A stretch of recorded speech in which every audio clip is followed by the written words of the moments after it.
আমার এই কথাগুলো বলার উদ্দেশ্য হইল, আপনারা জনগণ যদি সচেতন হন, সরকার সচেতন হইতে বাধ্য। জোরে বলেন ঠিক কিনা? সমস্যা আমাদের, আমরা এগুলি না মাথা কামাই না, বলার প্রয়োজন মনে করি না। কিছু ওলামায়ে কেরাম, কিছু দিনদার ভাইয়েরা মাঝে মধ্যে একটু আন্দোলন করে, মিছিল করে, সরকার মনে করে এটা এমনি শেষ হয়ে যাব। সাধারণ মুসলমানরা শব্দ দুনিয়ার মহব্বতে লিপ্ত, মৃত্যুর ভয়ে লিপ্ত, হ্যাঁ কোনো টেনশন নেই। যার কারণে সরকার এগুলো মাথাও কামায় না, এদের বিরুদ্ধে নিষিদ্ধের আইন করবে, ঘোষণা করবে, এদেরকে সন্ত্রাসী জঙ্গি দল বলে ঘোষণা করবে। সরকার সেই সাহস পায় না, তার কারণ আপনারা মুসল্লিরা কি সরকারের হিম্মত দেন না। এই জন্য জনগণ দাবি, সারা দেশ থেকে যে দাবি ওঠে যে ইসকনকে নিষিদ্ধ করতে হবে, আমাদের প্রধান উপদেষ্টা বাধ্য নিষিদ্ধ করতে। জোরে বলেন ঠিক কিনা? কারণ উনিও প্রজাতন্ত্রের গোলাম। জোরে বলেন ঠিক কিনা? যেই পুলিশ আমাদের ট্যাক্সে, যার পরিবার চলে, সেই পুলিশ ইসকনের নামে মামলা দিতে গেলে মামলা নিবে না কেন? আমরা রাষ্ট্রকে ট্যাক্স দিই না? আপনারা ট্যাক্স দেন না? সবাই ট্যাক্স দেন। আপনাদের ট্যাক্সের বেতনে এই দেশের প্রশাসন চলে। তাদেরকে ডরায় কথা বলবেন কেন? নীতি কথা বলবেন, নীতিময় দাবি জানাবেন, এটা সাংবিধানিক অধিকার। জোরে বলেন ঠিক কিনা?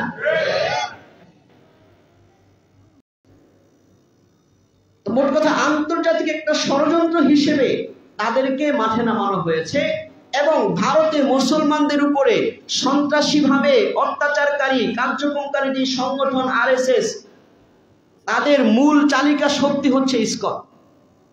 এবং এই ইসকন বাংলাদেশেও বিগত 15 বছরের শাসন আমলে তাদের গোড়াকে মজবুত করছে। রাষ্ট্রীয়ভাবে তাদের গোড়াকে মজবুত করা হয়েছে, রাষ্ট্রীয় মদদে করা হয়েছে। তাদের এই সন্ত্রাসী কর্মকাণ্ডের মধ্যে তাদের কয়েকটা প্ল্যানিং। এক নাম্বার হচ্ছে, তারা এই দেশে এমন কিছু সন্ত্রাসী কার্যক্রম চালাবে যেগুলোর দ্বারা সাম্প্রদায়িক সম্প্রীতি নষ্ট হইয়া ধর্মীয় দাঙ্গা লাগবে। তারা চায় দাঙ্গা লাগাতে, এজন্য তারা খুঁজে খুঁজে ওই কাজগুলো করে, যেই কাজ করলে মুসলমানরা কি হবে? ক্ষিপ্ত হবে, আর দাঙ্গা লাগবে। আর দাঙ্গা লাগলেই ভারত এখানে হস্তক্ষেপ করতে পারবে, হস্তক্ষেপ করা একটা বৈধতা খুঁজবে, আর তাদের অখণ্ড ভারত বাস্তবায়নে সহজ হবে, অথবা তাদের গোলামদেরকে ক্ষমতায় বসানো সহজ হবে। এজন্য তারা খুঁজা খুঁজা মুসলমানদেরকে ক্ষিপ্ত করার মতো যত উগ্রপন্থী কাজ আছে সেগুলো করে। বিভিন্ন জায়গায় মুসলমানদেরকে খুন করবে। এদের এই সমস্ত অন্যায় অপরাধের কার্যক্রম বাংলাদেশে তারা বহুকাল ধরে বাস্তবায়ন করেছে।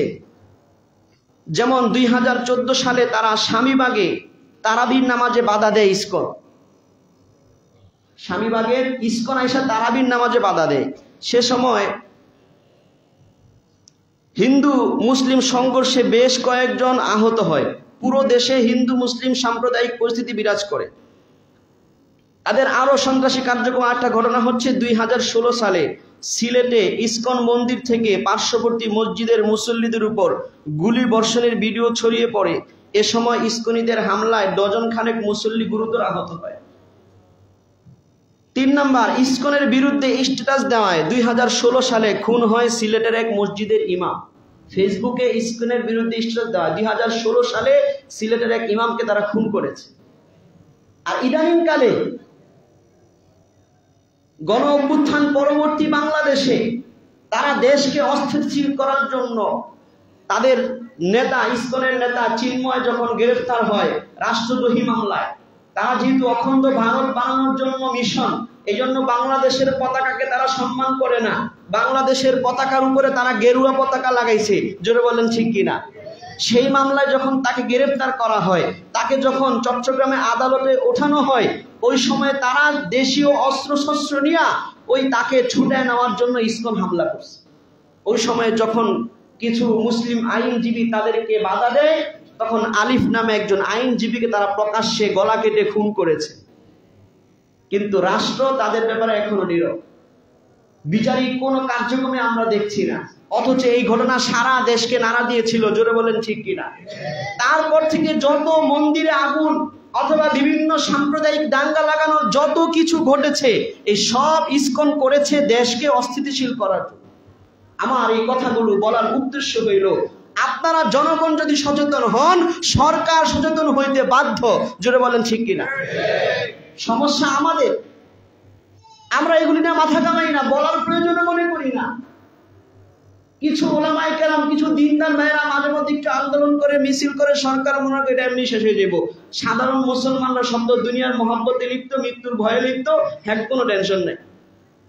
যার কারণে সরকার এগুলো মাথাও কামায় না, এদের বিরুদ্ধে নিষিদ্ধের আইন করবে, ঘোষণা করবে, এদেরকে সন্ত্রাসী জঙ্গি দল বলে ঘোষণা করবে, সরকার সেই সাহস পায় না। তার কারণ আপনারা মুসল্লিরা কি সরকারের হিম্মত দেন না।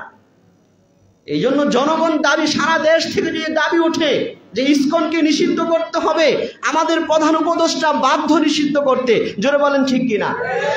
কারণ উনিও প্রজাতন্ত্রের গোলাম। জোরে বলেন ঠিক কিনা? যে পুলিশ আমাদের ট্যাক্সে, যার পরিবার চলে, সেই পুলিশ ইসকনের নামে মামলা দিতে গেলে মামলা নিবে না কেন? আমরা রাষ্ট্রকে ট্যাক্স দিই না? আপনারা ট্যাক্স দেন না? সবাই ট্যাক্স দেন। আপনাদের ট্যাক্সের বেতনে এই দেশের প্রশাসন চলে। তাদেরকে ডরায় কথা বলবেন কেন? নীতি কথা বলবেন, নীতিময় দাবি জানাবেন, এটা সাংবিধানিক অধিকার। জোরে বলেন ঠিক কিনা? আরো দুঃখজনক বিষয় হচ্ছে গতকালকে যে ঘটনা, গত বুধবারের যে ঘটনা, টঙ্গীর একজন ইমাম তিনি এই হিন্দুদের ভাগোয়া ট্রাপ তথা মুসলিম নারীদেরকে তারা প্রেমের ফাঁদে ফেলে তাদেরকে সতীত্ব নষ্ট করে, সেগুলো ভিডিও ধারণ করে ব্ল্যাকমেল করে তাদের ক্ষতি করা অথবা ভারতে পাচার করে দেওয়ার যেই মিশন নিয়ে তারা মাঠে নামছে, এবং এজন্য তারা বিভিন্ন স্কুল কলেজের শিক্ষিত হিন্দু যুবকদেরকে বাছাই করছে, এদেরকে প্রশিক্ষণ দিয়ে মাঠে নামায় মুসলিম মেয়েদের সতীত্ব হরণ করার জন্য। আপনারা অনলাইনে সার্চ দিবেন, সেভ আওয়ার সিস্টার্স পেজ পাইবেন, বিভিন্ন লিঙ্ক পাবেন, সেখানে এই পেজগুলোতে আপনারা ঢুকবেন, দেখবেন যে বাংলাদেশে কিভাবে হিন্দুরা মুসলিম নারীদেরকে তাদের সতীত্ব নষ্ট করার জন্য ভারতে পতিতালয়ে তারা পাচার করে দেওয়ার জন্য কিভাবে ভালোবাসার ফাঁদে ফালায়। এই জন্য আপনারা সচেতন হবেন। আপনার বোন, আপনার স্ত্রী, আপনার পরিবারের মেয়েরা কোথায় কার সাথে যাচ্ছে, কার সাথে লেখাপড়া করছে, কার পাশে বসে স্কুলে যাচ্ছে, কলেজে যাচ্ছে, মোবাইলে কার সাথে চ্যাটিং করছে রাতভর, এই খোঁজ খবর রাখা দরকার আছে না নাই? কারণ যার বিপদ হয় সে বোঝে। যার মেয়েটাকে ট্রাপে ফেলায় নিয়ে যাবে সে আফসোস করবে, কান্না করবে, কোনো কিছু করার ক্ষমতা থাকে না। জোরে বলেন ঠিক কিনা? মনে রাখবেন, এই উদ্দেশ্য বাস্তবায়নের জন্য তারা বেশিরভাগ ব্যবহার করে অনলাইন ফেসবুক আর স্কুল কলেজের মেধাবী ছাত্রদের।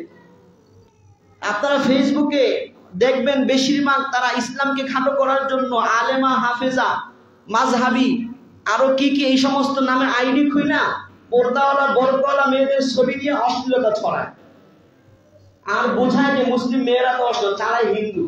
এই বেশিরভাগ যত হাফেজা, আলেমা অশ্লীল আইডি দেখবেন সবগুলো হিন্দুদের। হিন্দুরা এটা মিশন হিসেবে তারা বাস্তবায়ন করার জন্য মাঠে নামছে। অথচ ইসলামের শিক্ষাতে একজন মুসলিম অমুসলিমের সাথে প্রেমের সম্পর্ক দূর থাক, তার সাথে বিবাহ বন্ধনে আবদ্ধ হওয়াতে স্পষ্টভাবে কোরআন দ্বারা হারাম করছে। আজকে আপনি আমি আমাদের সন্তানদেরকে এই নৈতিক শিক্ষা দেই না বলে, এই নৈতিক শিক্ষা না দেওয়ার কারণে হিন্দু ছেলের প্রেমে পড়ে যায়, ধর্ম ত্যাগ করে ফেলে। হিন্দু ছেলেকে না পাইলে সে ইসলাম ছেড়ে দিবে, এই কথাও বলতেছে মুসলিম না। কেন? আমাদের অসচেতনতা। অথচ আল্লাহ পাক পবিত্র কোরআনে ঘোষণা করেছেন, আল্লাহ পাক পবিত্র কোরআনে বলতেছেন, ইয়া আইয়ুহাল ওয়ালা তানকিহুল মুশরিকাতি হাত্তা ইউমিননা। সূরা বাকারার 221 নম্বর আয়াতে আল্লাহ বলতেছেন, ওয়ালা তানকিহুল মুশরিকাত, হে মুমিন পুরুষরা শোনো, তোমরা কোনদিন মূর্তি পূজারীদেরকে, মহিলাদেরকে বিবাহ করবে না, হাত্তা ইউমিননা, ঈমানদার হওয়ার আগ পর্যন্ত। ওয়ালা আমাতুম মুমিনাতুন খায়রুম মিন মুশরিকাতিন, আল্লাহ বলতেছেন একজন মুমিন বান্দি মহিলাও একজন শিরিককারী মূর্তি পূজারী মহিলার চেয়ে উত্তম। সুবহানাল্লাহ। হিন্দু নারীর প্রতি মুসলমান কিভাবে আকৃষ্ট হয়? আল্লাহ বলতেছেন যে একজন মুসলমান বান্দি মেয়ে সেও একজন মুশরিক থেকে বেশি উত্তম। ওয়ালাউ আজাবাতকুম, যদিও ওই মুশরিক মূর্তি পূজারী মেয়ের সৌন্দর্য তোমার আশ্চর্য করে, তোমার কাছে ভালো লাগে, কিন্তু সে তোমার জন্য উত্তম না। পরবর্তী মুসলিম নারীদেরকে বলতেছেন, ওয়ালা তানকিহুল মুশরিকিনা আর তোমরা মুশরিক পুরুষদেরকে মুসলিম নারীরা কোনোদিন বিবাহ করবে না, হাত্তা ইউমিনু, মুশরিক পুরুষরা পাক্কা ঈমানদার হওয়ার আগ পর্যন্ত। ওয়ালা আবদুম মুমিনুন খায়রুম মিন মুশরিকিন, শুনে রাখো একজন মুমিন গোলামও একজন মুশরিক থেকে বেশি উত্তম। আপনার আমার মেয়েদেরকে শিক্ষা দিতে হবে কি হবে না? হিন্দু ছেলের সাথে বিবাহ হারাম, তো সেই জায়গায় হিন্দুর সাথে কিভাবে প্রেমের সম্পর্ক হয়? সারা জীবন জিনা হবে। আবার তারা এখন আরেক ষড়যন্ত্র নামছে, মুসলমান হয়ে যাবে অঙ্গীকার দেয়, ইসকন সদস্য প্রশিক্ষিত, প্রেমে ফাঁদে ফালায় আর মুসলিম মেয়েকে বলে আমি মুসলমান হয়ে যাব। ফেসবুকে মেসেজ দেয়, আপু আপনার কাছে আমি দিন শিখতে চাই। আর আপু মনে করে কি দিন শিখাইবো হেরে, আমি হিন্দু, আমি ইসলাম সম্পর্কে জানতে চাই। এইভাবে তারা আস্তে আস্তে কথা বলতে বলতে মুসলিম মেয়েদেরকে টার্গেট করে প্রেমের ফাঁদে ফালায় আর বলে মুসলমান হয়ে যাবো। আর মুসলমান হয়ে যাবো ঘর সংসার করে 2-3 বছর ঘর সংসার করার পরে অশ্লীল ভিডিও ধারণ করে ছাইরা দেয়, এরপরে ব্ল্যাকমেইল করে। কথা বুঝতেছেন? এই জন্য আমরা সচেতন হব।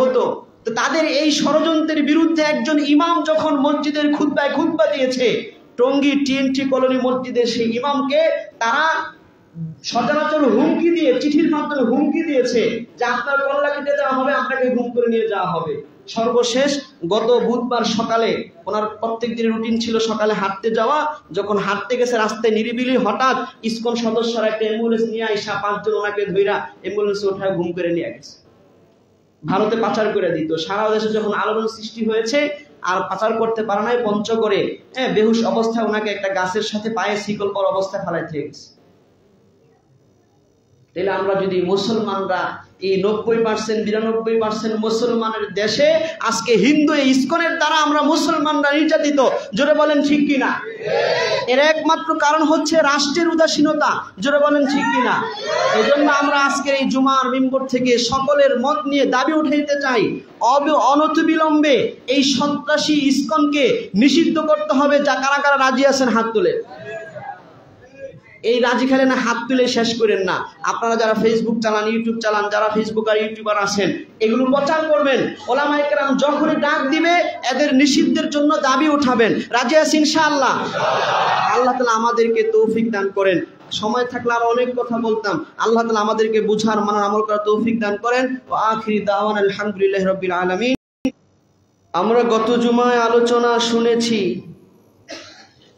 যে কেন সমস্ত বিধর্মীরা, চাই সে ইহুদি হোক, চাই সে খ্রিস্টান হোক, চাই সে হিন্দু হোক, কেন তারা সুযোগ পাইলেই কোরআনে কারীমকে অবমাননা করতে চায়। তার কারণ বলা হয়েছিল যে কোরআনে পাক সমস্ত বিধর্মীদের দুর্বলতাগুলোকে, তাদের অসারতাগুলোকে এবং তাদের অযৌক্তিক কাজগুলো এবং আকীদা বিশ্বাসগুলোর নিন্দা স্পষ্টভাবে করেছে, যার কারণে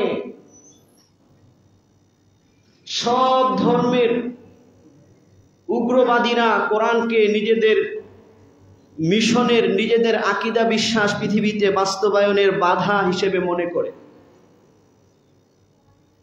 সেই ধারাবাহিকতায় পবিত্র কোরআন এই কথাও জানিয়েছে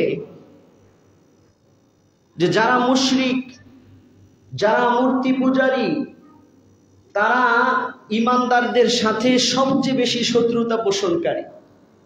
এই আয়াতটাও গত জুমায় আপনাদেরকে শোনানো হয়েছিল। আল্লাহ পাক পবিত্র কোরআনের সূরা আল মায়েদার 82 নম্বর আয়াতে বলতেছেন, লাতাজিদান্না আশাদ্দান নাসি আদাওয়াতাল লিল্লাযীনা আমানুল ইয়াহুদা ওয়াল্লাযীনা আশরাকু।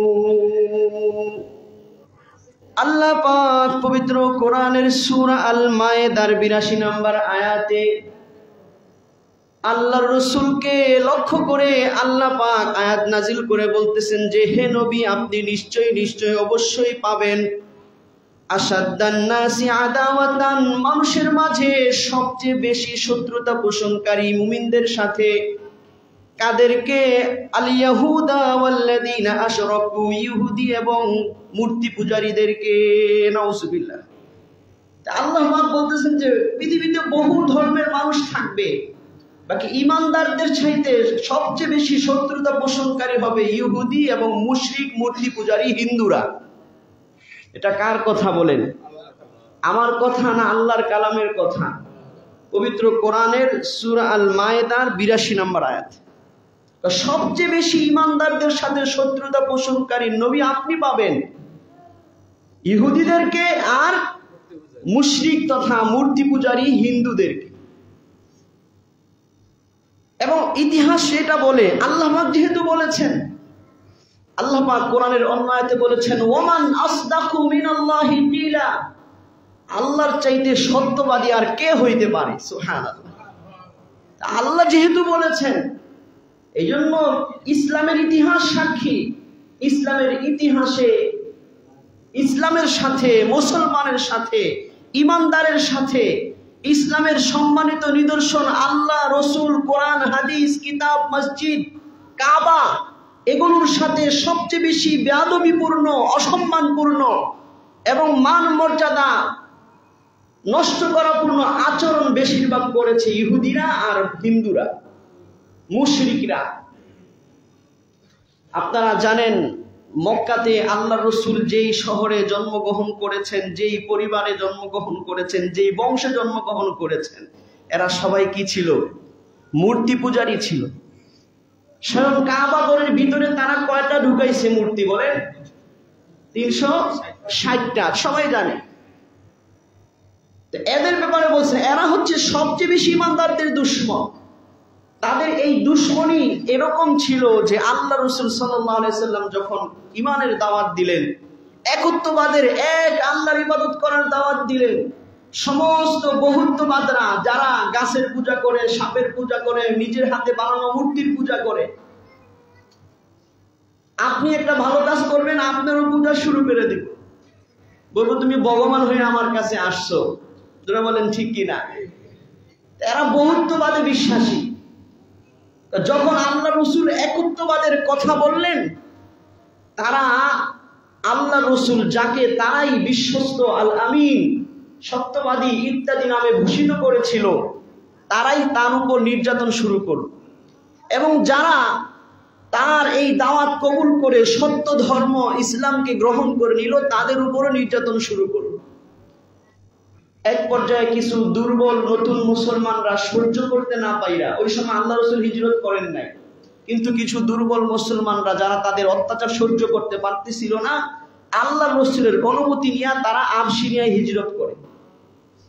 এই মক্কার মুশরিকরা, মূর্তি পূজারীরা, তারা এতটা বিদ্বেষী ছিল, যারা তাদের নির্যাতন থেকে বাঁচার জন্য হিজরত করে হাবশায় চলে গেছে, আবসিনিয়ায় চলে গেছে।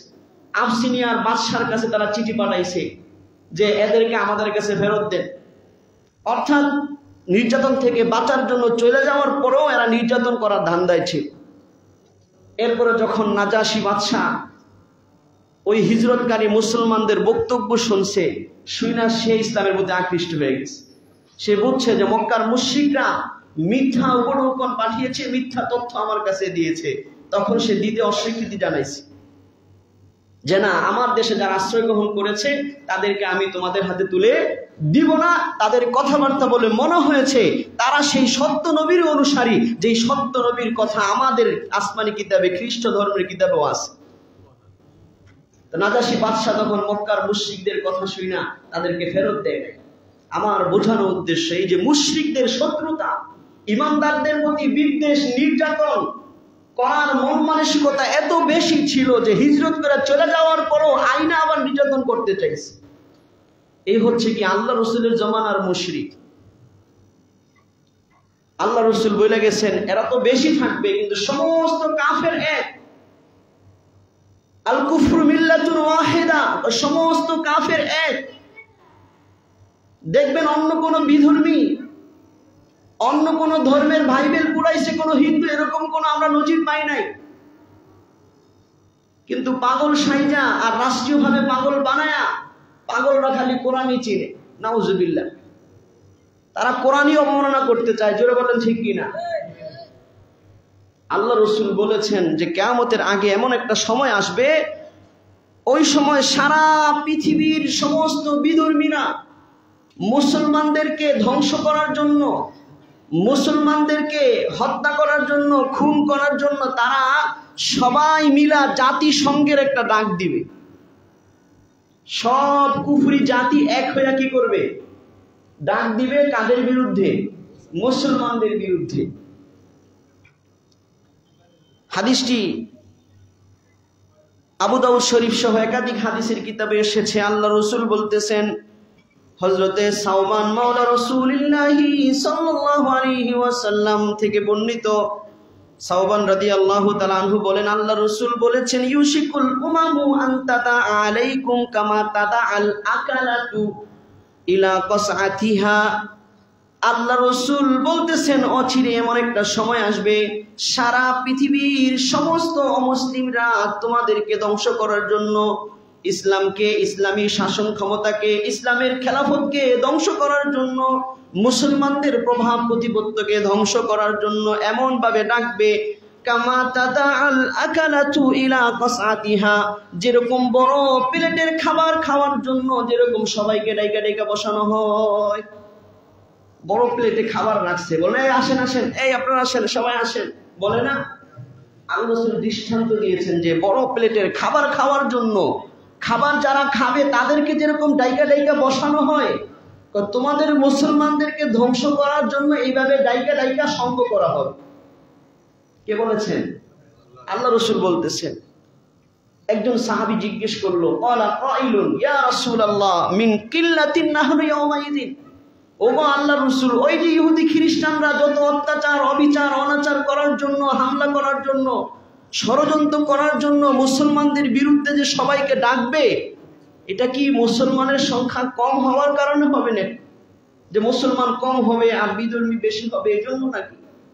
আল্লাহ রাসূল জবাব দিয়েছেন, ক্বালা বাল আনতুম ইয়াওমাইদিন কাসীর। কয় না না না, এখন তো তোমরা কম আছো, যেই সময় এই ঘটনা ঘটবে ওই সময় তোমরা সংখ্যায় আদমশুমারিতে মুসলমান অনেক হবে।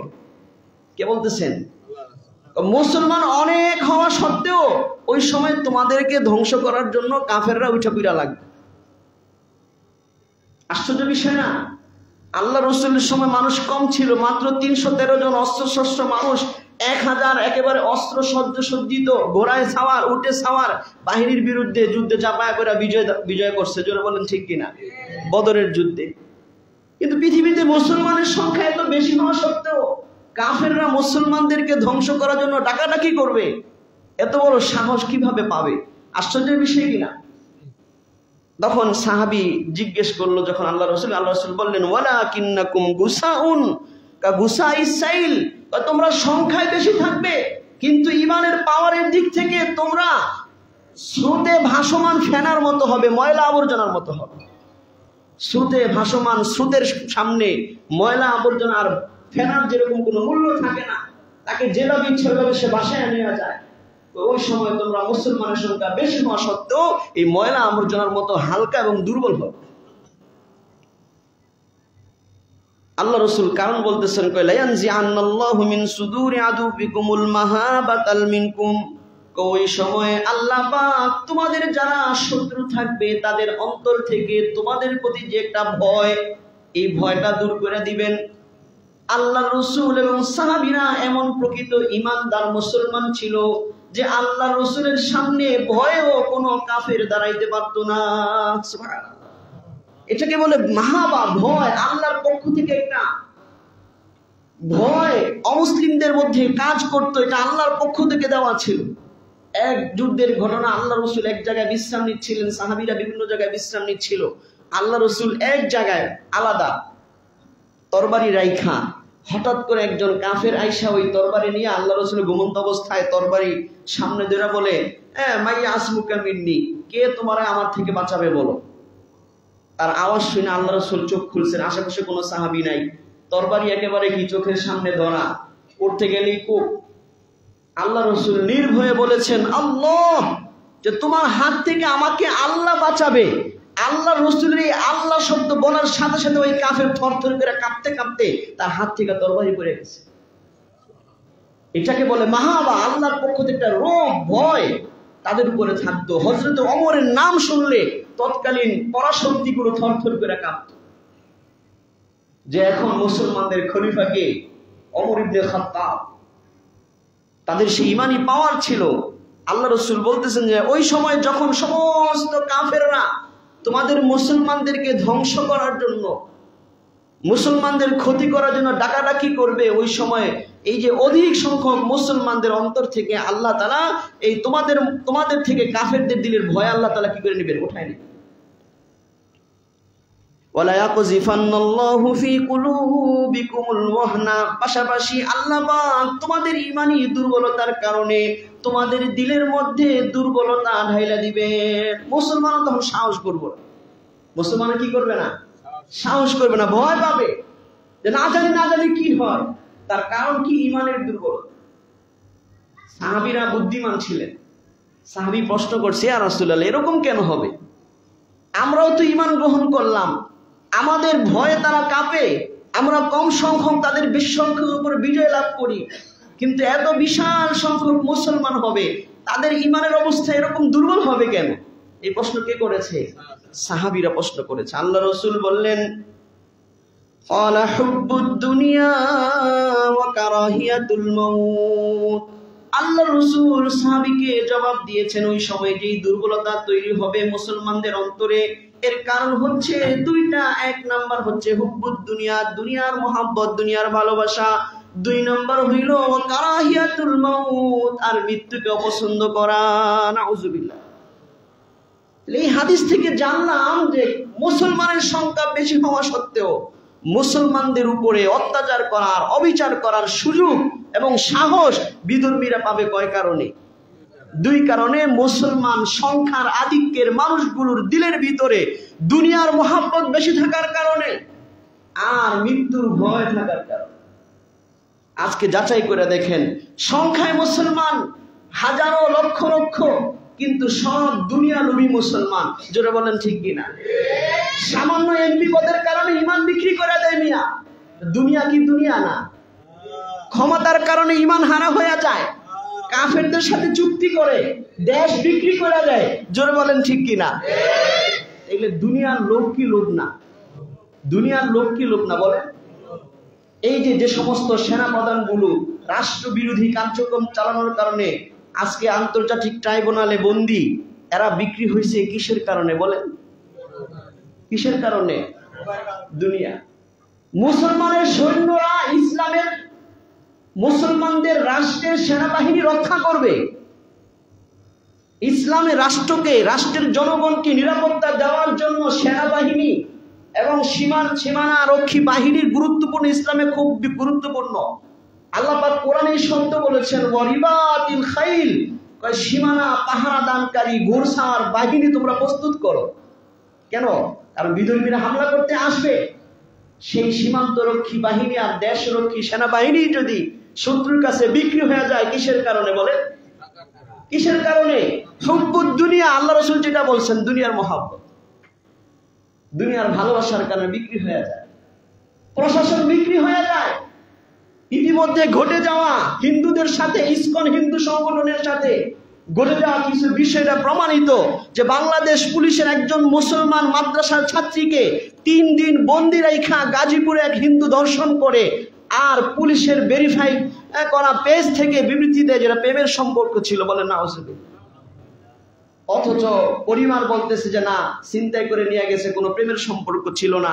স্থানীয় ওলামায়ে কেরাম বলতেছেন যে না, তাকে মাদ্রাসায় যাওয়ার পথে তাকে তুলে নিয়ে গেছে মোটরসাইকেল দিয়ে, কোনো প্রেমের সম্পর্ক ছিল না। আর পুলিশের পক্ষ থেকে এই ঘোষণা দেওয়া হয় কিভাবে বলেন? কত শত শত মামলা মোকদ্দমা চলে, পুলিশের ভেরিফাই পেজ থেকে এই ধরনের পোস্ট আসে সব মামলায়। এই মামলায় আসলো কেন? বোঝা গেল কি বলেন? হুব্বুদ দুনিয়া। বিক্রি হয়ে গেছে। কি হয়ে গেছে বলেন? বিক্রি হয়ে গেছে টাকার কাছে। এগুলো বললে আমাদেরকে রাষ্ট্রদ্রোহী বলবে। কিছু অমুসলিমদের দালালও আছে যারা বিক্রি হয়ে এখন হিন্দুদের দালালি করে। আছে না নাই? আল্লাহ রাসূল বলেন যে হুব্বুদ দুনিয়া ওয়া কারাহিয়াতুল মাউত, আর মৃত্যুর ভয়। অথচ আল্লাহ রাসূল বলেছেন হুব্বুদ দুনিয়া রাসু কুল্লি খাতিয়া, শুনে রাখো দুনিয়ার মহব্বত সমস্ত অপরাধের মূল। মাদ্রাসার মক্তবে এই হাদিস মুখস্থ করানো হয়। মক্তবে 40 হাদিস মুখস্থ করা হয় না, তার মধ্যে এই হাদিসটাও আছে যে হুব্বুদ দুনিয়া রাসু কুল্লি খাতিআ, সমস্ত অন্যায় অপরাধের মূল হচ্ছে দুনিয়ার মহাব্বত। যে ইসলামের নবী এই ঘোষণা দিয়ে গেছেন, সেই নবীর উম্মতের দাবিদার দুনিয়াকে আবার ইমানের চাইতে মহাব্বত বেশি করে কেন? দুনিয়াকে নিজের ইমান আমলের চাইতে বেশি মহাব্বত কিভাবে করে? আর মৃত্যুকে আল্লাহ রাসূল বলে গেছেন তুহফাতুল মুমিনিল মাউত। আল্লাহ রাসূল বলে গেছেন একজন খাঁটি মুমিনের জন্য তার মৃত্যু হচ্ছে উপহার স্বরূপ।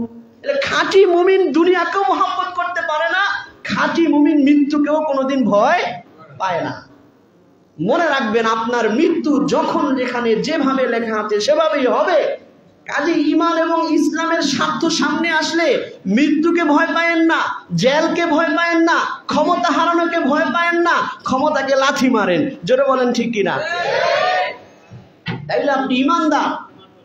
প্রত্যেকে নিজের দিলে ভাবে ঠাকুর দিয়া দেখেন যে আপনার দিলে ইমান আগে, ইসলাম আগে না ক্ষমতা আগে? দেখেন, নিজের দিলকে নিজে প্রশ্ন করেন যে আমার দিলে কি ইমান ইসলাম আগে না আমার ক্ষমতা আগে? আমি কোন দলের নাম বলছি না, ক্ষমতার নেশায় যারা ইসলামকে মিটাইয়া দেয়, ইমানকে মিটাইয়া দেয়, তাদের কথা বলছি। মনে রাখবেন, সবার আগে আপনি মুমিন মুসলমান। ইসলাম এবং মুসলমানের যে কোনো স্বার্থ আসলে আপনার দুনিয়াকে লাঠি মারতে হবে, মৃত্যুর ভয়কে লাঠি মারতে হবে, তাইলেই মুসলমান পৃথিবীতে বিজয় লাভ করবে। জোরে বলেন ঠিক কিনা? তারা ডাকবে ঠিক, কিন্তু ধ্বংস করতে পারবে না। এটাও আল্লাহ রাসূল বলে গেছেন। নিজেদের ইমানি দুর্বলতার কারণে মুসলমান নির্যাতিত হবে, কিন্তু খাঁটি মুসলমান পৃথিবী থেকে একেবারে বিলীন হয়ে যাবে না, ইসলামও মিটবে না। আল্লাহ রাসূল বলে গেছেন লা তাজালু তাইফাতুম মিন উম্মতি যাহিরিন আলাল হক, আমার উম্মতের একটা দল হকের উপরে সব সময় বিজয়ী থাকবে। বলেন সুবহানাল্লাহ। লা ইয়াদুররুহুম মান খাযারাহুম, যারা তাদের নিন্দা করবে, বিরোধিতা করবে, তাদের কোনো ক্ষতি করতে পারবে না। ওয়ালা মান খালাফাহুম, যারা তাদের বিরোধিতা করবে তারাও ওই হকপন্থী ইসলামের মুমিনদের কোনো ক্ষতি করতে পারবে না। আল্লাহ পাক পবিত্র কোরআনের একাধিক আয়াতের মধ্যে আল্লাহ পাক এই কথা জানিয়েছেন। আল্লাহ পাক পবিত্র কোরআনের মধ্যে আল্লাহ তাআলা ঘোষণা করেছেন হুয়াল্লাযী আরসালা রাসূলাহু বিল হুদা।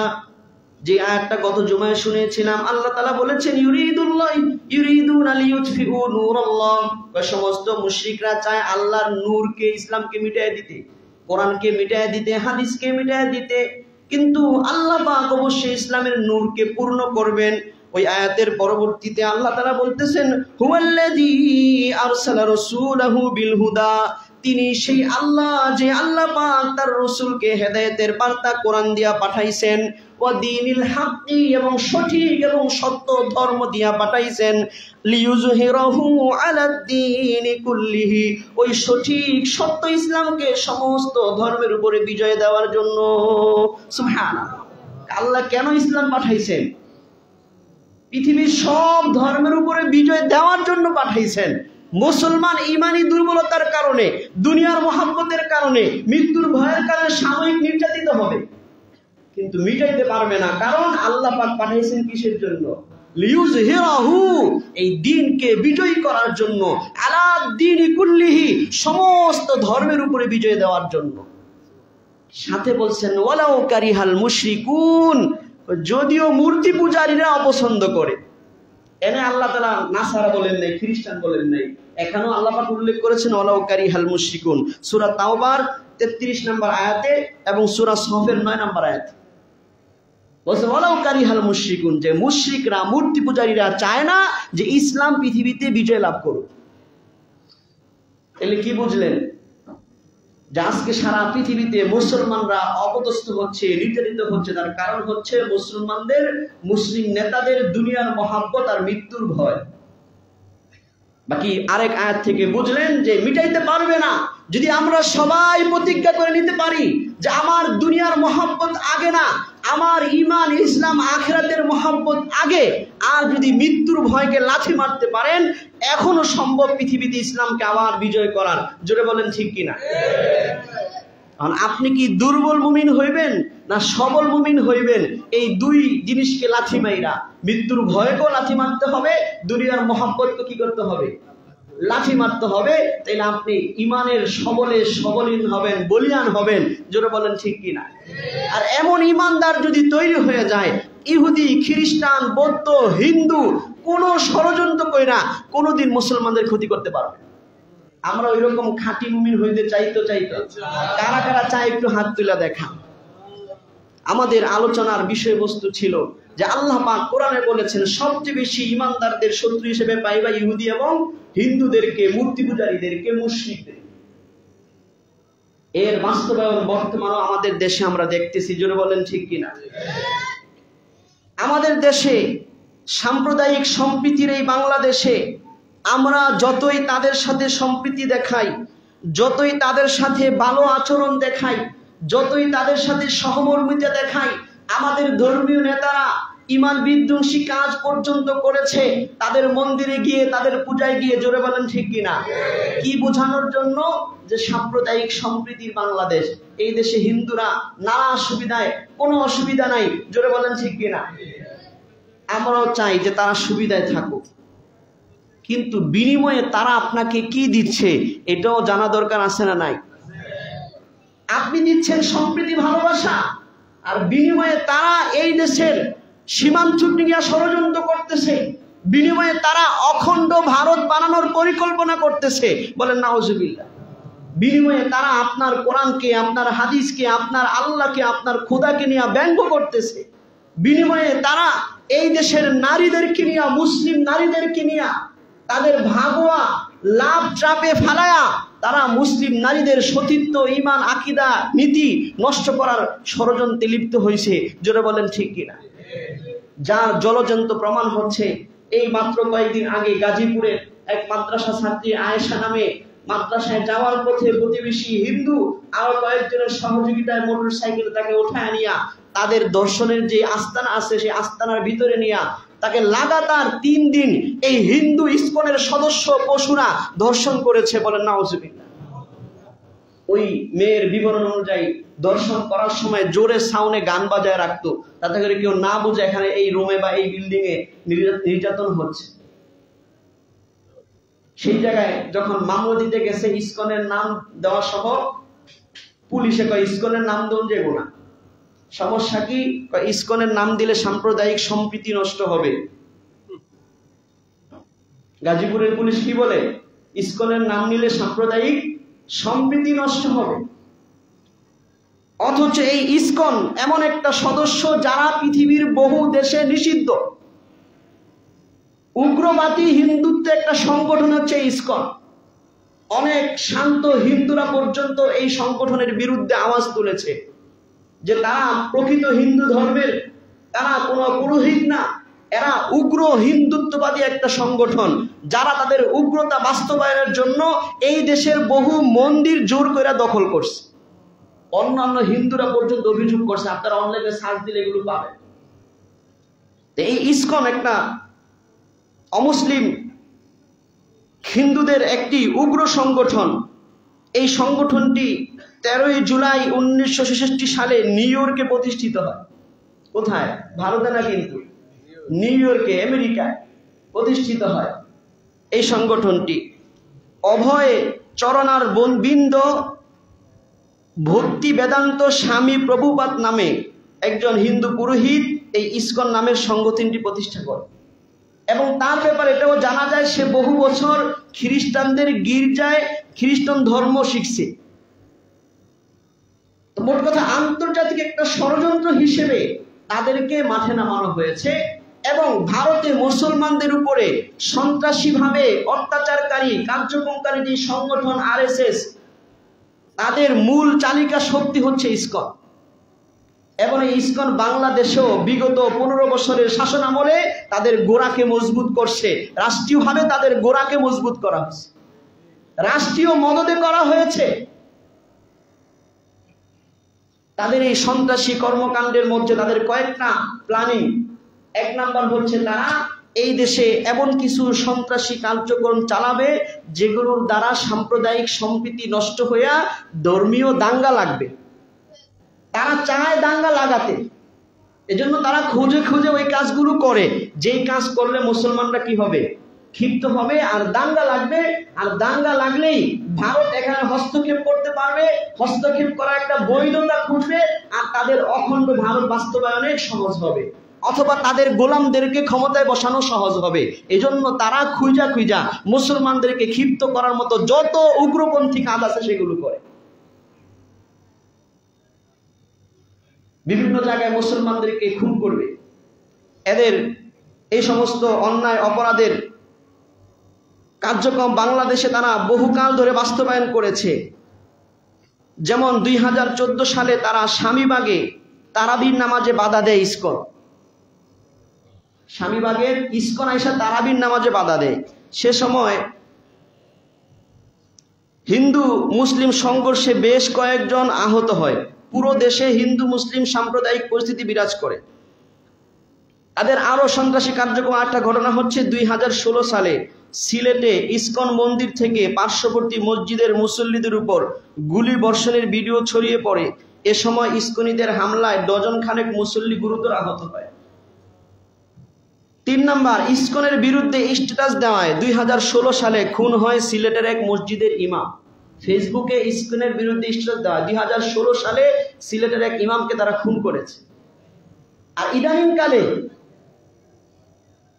গণ অভ্যুত্থান পরবর্তী বাংলাদেশে তারা দেশকে অস্থিতিশীল করার জন্য তাদের নেতা, ইসকনের নেতা চিন্ময় যখন গ্রেফতার হয় রাষ্ট্রদ্রোহী মামলায়, তারা যেহেতু অখণ্ড ভারত বানানোর জন্য মিশন, এই জন্য বাংলাদেশের পতাকাকে তারা সম্মান করে না। বাংলাদেশের পতাকার উপরে তারা গেরুয়া পতাকা লাগাইছে। জোরে বলেন ঠিক কিনা? সেই মামলায় যখন তাকে গ্রেফতার করা হয়, তাকে যখন চট্টগ্রামে আদালতে ওঠানো হয়, ওই সময় তারা দেশীয় অস্ত্রশস্ত্র নিয়ে ওই তাকে ছুটায় নেওয়ার জন্য ইসকন হামলা করছে। ওই সময় যখন কিছু মুসলিম আইনজীবী তাদেরকে বাধা দেয়, তখন আলিফ নামে একজন আইনজীবীকে তারা প্রকাশ্যে গলা কেটে খুন করেছে। কিন্তু রাষ্ট্র তাদের ব্যাপারে এখনো নীরব, বিচারিক কোনো কার্যক্রমে আমরা দেখছি না। অথচ এই ঘটনা সারা দেশকে নাড়া দিয়েছিল। জোরে বলেন ঠিক কিনা? তারপর থেকে যত মন্দিরে আগুন অথবা বিভিন্ন সাম্প্রদায়িক দাঙ্গা লাগানোর যত কিছু ঘটেছে, এই সব ইসকন করেছে দেশকে অস্থিতিশীল করার জন্য। আমার এই কথাগুলো বলার উদ্দেশ্য হইল, আপনারা জনগণ যদি সচেতন হন, সরকার সচেতন হইতে বাধ্য। জোরে বলেন ঠিক কিনা? সমস্যা আমাদের, আমরা এগুলি না মাথা কামাই না, বলার প্রয়োজন মনে করি না। কিছু ওলামায়ে কেরাম, কিছু দিনদার ভাইয়েরা মাঝে মধ্যে একটু আন্দোলন করে, মিছিল করে, সরকার মনে করে এটা এমনি শেষ হয়ে যাবো। সাধারণ মুসলমানরা শব্দ দুনিয়ার মহব্বতে লিপ্ত, মৃত্যুর ভয়ে লিপ্ত, হ্যাঁ কোনো টেনশন নেই। যার কারণে সরকার এগুলো মাথাও কামায় না, এদের বিরুদ্ধে নিষিদ্ধের আইন করবে, ঘোষণা করবে, এদেরকে সন্ত্রাসী জঙ্গি দল বলে ঘোষণা করবে। সরকার সেই সাহস পায় না। তার কারণ আপনারা মুসল্লিরা কি সরকারের হিম্মত দেন না। এই জন্য জনগণ দাবি, সারা দেশ থেকে যে দাবি ওঠে যে ইসকনকে নিষিদ্ধ করতে হবে, আমাদের প্রধান উপদেষ্টা বাধ্য নিষিদ্ধ করতে। জোরে বলেন ঠিক কিনা? কারণ উনিও প্রজাতন্ত্রের গোলাম। জোরে বলেন ঠিক কিনা? যে পুলিশ আমাদের ট্যাক্সে, যার পরিবার চলে, সেই পুলিশ ইসকনের নামে মামলা দিতে গেলে মামলা নিবে না কেন? আমরা রাষ্ট্রকে ট্যাক্স দিই না? আপনারা ট্যাক্স দেন না? সবাই ট্যাক্স দেন। আপনাদের ট্যাক্সের বেতনে এই দেশের প্রশাসন চলে। তাদেরকে ডরায় কথা বলবেন কেন? নীতি কথা বলবেন, নীতিময় দাবি জানাবেন, এটা সাংবিধানিক অধিকার। জোরে বলেন ঠিক কিনা? আরো দুঃখজনক বিষয় হচ্ছে গতকালকে যে ঘটনা, গত বুধবারের যে ঘটনা, টঙ্গীর একজন ইমাম তিনি এই হিন্দুদের ভাগোয়া ট্রাপ তথা মুসলিম নারীদেরকে তারা প্রেমের ফাঁদে ফেলে তাদেরকে সতীত্ব নষ্ট করে সেগুলো ভিডিও ধারণ করে ব্ল্যাকমেইল করে তাদের ক্ষতি করা অথবা ভারতে পাচার করে দেওয়ার যেই মিশন নিয়ে তারা মাঠে নামছে, এবং এজন্য তারা বিভিন্ন স্কুল কলেজের শিক্ষিত হিন্দু যুবকদেরকে বাছাই করছে, এদেরকে প্রশিক্ষণ দিয়ে মাঠে নামায় মুসলিম মেয়েদের সতীত্ব হরণ করার জন্য। আপনারা অনলাইনে সার্চ দিবেন সেভ আওয়ার সিস্টার্স, পেজ পাইবেন, বিভিন্ন লিংক পাবেন, সেখানে এই পেজগুলোতে আপনারা ঢুকবেন, দেখবেন যে বাংলাদেশে কিভাবে হিন্দুরা মুসলিম নারীদেরকে তাদের সতীত্ব নষ্ট করার জন্য ভারতে পতিতালয়ে তারা পাচার করে দেওয়ার জন্য কিভাবে ভালোবাসার ফাঁদে ফালায়। এই জন্য আপনারা সচেতন হবেন। আপনার বোন, আপনার স্ত্রী, আপনার পরিবারের মেয়েরা কোথায় কার সাথে যাচ্ছে, কার সাথে লেখাপড়া করছে, কার পাশে বসে স্কুলে যাচ্ছে, কলেজে যাচ্ছে, মোবাইলে কার সাথে চ্যাটিং করছে রাতভর, এই খোঁজ খবর রাখা দরকার আছে না নাই? কারণ যার বিপদ হয় সে বোঝে। যার মেয়েটাকে ট্রাপে ফেলায় নিয়ে যাবে সে আফসোস করবে, কান্না করবে, কোনো কিছু করার ক্ষমতা থাকে না। জোরে বলেন ঠিক কিনা? মনে রাখবেন, এই উদ্দেশ্য বাস্তবায়নের জন্য তারা বেশিরভাগ ব্যবহার করে অনলাইন ফেসবুক আর স্কুল কলেজের মেধাবী ছাত্রদের। আপনারা ফেসবুকে দেখবেন বেশিরভাগ তারা ইসলামকে খাটো করার জন্য আলেমা, হাফেজা, মাযহাবি আরো কি কি এই সমস্ত নামে আইডি খুইনা পর্দাওয়ালা বরকাওয়ালা মেয়েদের ছবি দিয়ে অশ্লীলতা ছড়ায় আর বোঝায় যে মুসলিম মেয়েরা তো অশ্লীল, তারাই হিন্দু। এই বেশিরভাগ যত হাফেজা, আলেমা অশ্লীল আইডি দেখবেন সবগুলো হিন্দুদের। হিন্দুরা এটা মিশন হিসেবে তারা বাস্তবায়ন করার জন্য মাঠে নামছে। অথচ ইসলামের শিক্ষাতে একজন মুসলিম অমুসলিমের সাথে প্রেমের সম্পর্ক দূর থাক, তার সাথে বিবাহ বন্ধনে আবদ্ধ হওয়াতে স্পষ্টভাবে কোরআন দ্বারা হারাম করছে। আজকে আপনি আমি আমাদের সন্তানদেরকে এই নৈতিক শিক্ষা দেই না বলে, এই নৈতিক শিক্ষা না দেওয়ার কারণে হিন্দু ছেলের প্রেমে পড়ে যায়, ধর্ম ত্যাগ করে ফেলে। হিন্দু ছেলেকে না পাইলে সে ইসলাম ছেড়ে দিবে, এই কথাও বলতেছে মুসলিম নাই। কেন? আমাদের অসচেতনতা। অথচ আল্লাহ পাক পবিত্র কোরআনে ঘোষণা করেছেন, আল্লাহ পাক পবিত্র কোরআনে বলতেছেন, ইয়া আইয়ুহাল ওয়ালা তানকিহুল মুশরিকাতি হাত্তা ইউমিননা। সূরা বাকারার 221 নম্বর আয়াতে আল্লাহ বলতেছেন, ওয়ালা তানকিহুল মুশরিকাত, হে মুমিন পুরুষরা শোনো, তোমরা কোনদিন মূর্তি পূজারীদেরকে, মহিলাদেরকে বিবাহ করবে না, হাত্তা ইউমিননা, ঈমানদার হওয়ার আগ পর্যন্ত। ওয়ালা আমাতুম মুমিনাতুন খায়রুম মিন মুশরিকাতিন, আল্লাহ বলতেছেন একজন মুমিন বান্দি মহিলাও একজন শিরিককারী মূর্তি পূজারী মহিলার চেয়ে উত্তম। সুবহানাল্লাহ। হিন্দু নারীর প্রতি মুসলমান কিভাবে আকৃষ্ট হয়? আল্লাহ বলতেছেন যে একজন মুসলমান বান্দি মেয়ে সেও একজন মুশরিক থেকে বেশি উত্তম। ওয়ালাউ আজাবাতকুম, যদিও ওই মুশরিক মূর্তি পূজারী মেয়ের সৌন্দর্য তোমার আশ্চর্য করে, তোমার কাছে ভালো লাগে, কিন্তু সে তোমার জন্য উত্তম না। পরবর্তী মুসলিম নারীদেরকে বলতেছেন, ওয়ালা তানকিহুল মুশরিকিনা, আর তোমরা মুশরিক পুরুষদেরকে মুসলিম নারীরা কোনোদিন বিবাহ করবে না, হাত্তা ইউমিনু, মুশরিক পুরুষরা পাক্কা ঈমানদার হওয়ার আগ পর্যন্ত। ওয়ালা আবদুম মুমিনুন খায়রুম মিন মুশরিকিন, শুনে রাখো একজন মুমিন গোলামও একজন মুশরিক থেকে বেশি উত্তম। আপনার আমার মেয়েদেরকে শিক্ষা দিতে হবে কি হবে না? হিন্দু ছেলের সাথে বিবাহ হারাম, তো সেই জায়গায় হিন্দুর সাথে কিভাবে প্রেমের সম্পর্ক হয়? সারা জীবন জিনা হবে। আবার তারা এখন আরেক ষড়যন্ত্র নামছে, মুসলমান হয়ে যাবে অঙ্গীকার দেয়, ইসকন সদস্য প্রশিক্ষিত, প্রেমে ফাঁদে ফালায় আর মুসলিম মেয়েকে বলে আমি মুসলমান হয়ে যাব। ফেসবুকে মেসেজ দেয়, আপু আপনার কাছে আমি দিন শিখতে চাই। আর আপু মনে করে কি দিন শিখাইবো, হেরে আমি হিন্দু, আমি ইসলাম সম্পর্কে জানতে চাই। এইভাবে তারা আস্তে আস্তে কথা বলতে বলতে মুসলিম মেয়েদেরকে টার্গেট করে প্রেমের ফাঁদে ফালায় আর বলে মুসলমান হয়ে যাবো। আর মুসলমান হয়ে যাবো ঘর সংসার করে 2-3 বছর ঘর সংসার করার পরে অশ্লীল ভিডিও ধারণ করে ছাইরা দেয়, এরপরে ব্ল্যাকমেইল করে। কথা বুঝতেছেন? এই জন্য আমরা সচেতন হব। তো তাদের এই ষড়যন্ত্রের বিরুদ্ধে একজন ইমাম যখন মসজিদের খুতবা দিয়েছে, টঙ্গী TNT কলোনি মসজিদের সেই ইমামকে তারা সচরাচর হুমকি দিয়ে, চিঠির মাধ্যমে হুমকি দিয়েছে যে আপনার কল্লা কেটে দেওয়া হবে, আপনাকে গুম করে নিয়ে যাওয়া হবে।